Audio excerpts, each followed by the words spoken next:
Phil, you talked today with DeAndre, but obviously on the defensive end, you look like a veteran. The offensive end, you look like a freshman. Today, on the offensive end, you look like a veteran on that end, too. I really think that the play of the game for us that got us back, we were a little skittish, was his dunk. And I'm not sure that you're going to see a better dunk. You can put a different jersey on a kid and you can say he's from a BCS conference or whatever you want. But that dunk, and then the only thing that we want to work with him, and this is honest, is we don't need all those reactions. In fact, we're going to have a conversation with Langston going into the NCAA tournament. You don't need all these gyrations. You know what I mean? You know, like they all come up with these special gimmicks for making a three-point shot. Make a three-point shot and get on to the next play.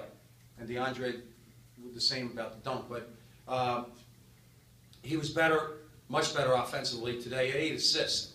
And against that pressure, and don't take anything, they changed the way they guarded us.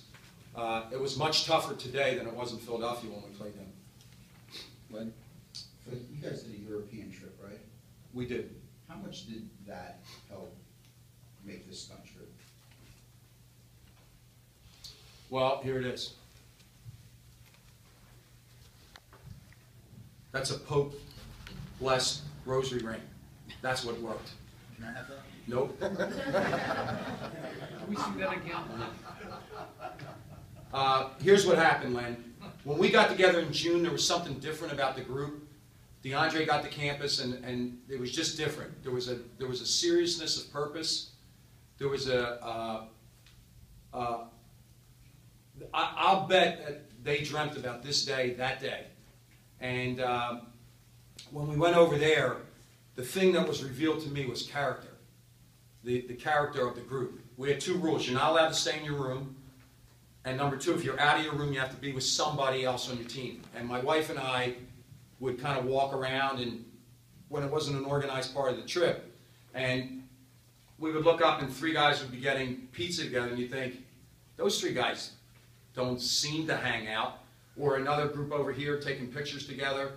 And there was no pain in the trip. Because I'll be honest with you, I was waiting for the first one that complained about the food, or, you know, the hotels are different, the breakfast is different. They were so, and I say this in a kindest way, they were so childish on the trip and so appreciative of the trip that I knew when I came back, you know what, I just have to get this going in the right direction, come up with the basketball part, because the character of the team is clear. It's a championship character. Joe? Coach, last year you seemed occasionally frustrated with Halil Kansavic. How do you feel about him this year? Have you seen some growth? I think he's a pain in the neck. I'm glad he's my pain. No, what would... 2 years ago, it was hard to get him just on basketball. You know, he had 5 or 6 technical fouls. I haven't had, in my career, I haven't had players accumulate 5. He had 5 or 6 in 1 year, and it was all the noise that surrounded him, and he reacted to that noise. He told me in June that it would be different, and he has been different. And really, he does as much coaching as I do with the group. And, you know, look, he graduated from college. He won the Atlantic 10 championship. It's a pretty full plate. Now he's going to the NCAA tournament. Coach, can you talk about the way you guys guarded Weber, who had been tearing up this conference in the tournament, especially with his, he averaged 8 assists in the first 2 games. He only had 2 today, and he only had 8 points. Well, his speed is just phenomenal. And look, you can do all the campaigning that you want. The national media has already decided that Aaron Kraft is the best defender in the country. Briante Weber is the best defender in the country. He has 120 steals. So they can give the awards to whomever they want, but that kid's the best defender in the country. And I was scared to death of his defense and his presence around the ball. And you're absolutely right.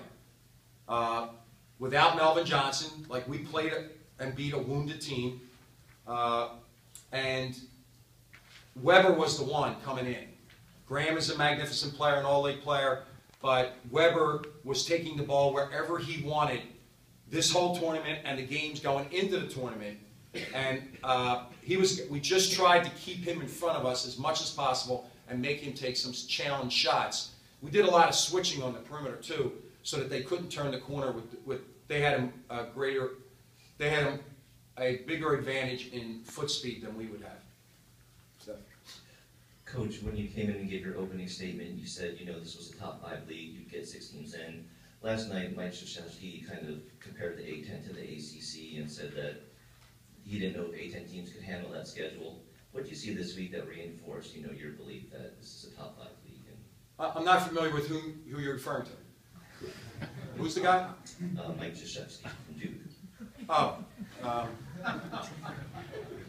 Look, I think that, here's what I say, and I said the same thing about Wichita State, and I said the same thing about my team in 03-04.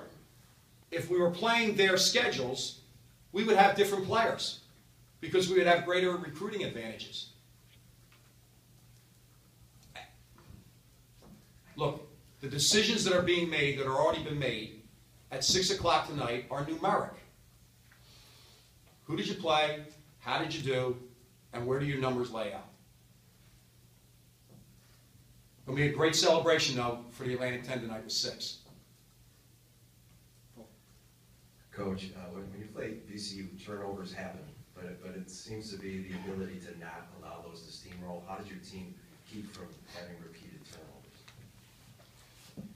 Well, to be honest with you, I think we dribbled the ball a lot.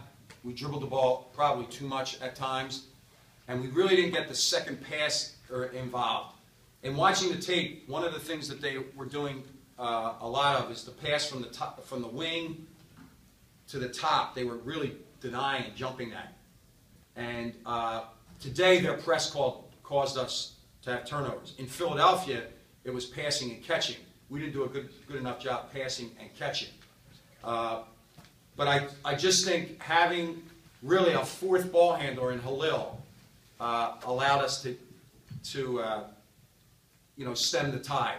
I think we could have done even a better job with it, but certainly to come out of that game with 12, with the great atmosphere, I salute the VCU fans. They were tremendous, and they made it, a pseudo home game for them. And we reacted to that. I think when we got the 8-point lead in the first half, we didn't handle it as well. Rachel. Did you know at halftime they were going to play all the starters for 20 minutes, and did you think they could do it? Well, I thought that in the first half, to be honest with you, I have in my notes, and I could show you this, that I wanted to try to get short rest for everybody. And in the first half, the 2 guys that went in, it was a little bit too much for them. So we were just going to ride it out. We didn't have foul trouble. Like I said yesterday, you had those timeouts. They're so long. And what the players remarked was that they were playing for a championship. So I had to give them the best chance to win a championship. But Phil, just for accuracy's sake, so I get this wrong, my soul's in mortal peril. Did you actually get an audience with His Holiness? No.